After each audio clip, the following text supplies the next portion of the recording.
আমরা আসছি আসলে বুড়িচং। এইখানে আমরা একটা বিল্ডিং এর উপরে উঠছি, চারদিকে শুধু পানি আর পানি। এটা রাস্তার পাশে বিল্ডিংটা। এটা আমাদের এক সাথে আসছে ওর বন্ধুর ইয়া। এখানে সবাই আছে আমাদের, ভালোই।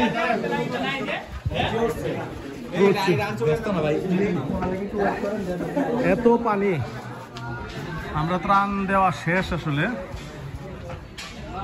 প্রচুর পানি, পুরা এলাকার মধ্যে পানি। আর এদিকে প্রচুর ত্রাণ আসতেছে, বিশেষ করে ব্রাহ্মণবাড়িয়াতে। এই যে যারা দাঁড়ায় আছে, এই যে তারা তাল শহর থেকে আসছে, এই আশুগঞ্জ।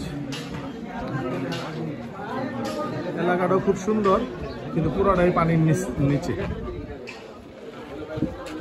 আর সবাই মাছ ধরতেছে। এই যে ত্রাণ ঢুকতেছে,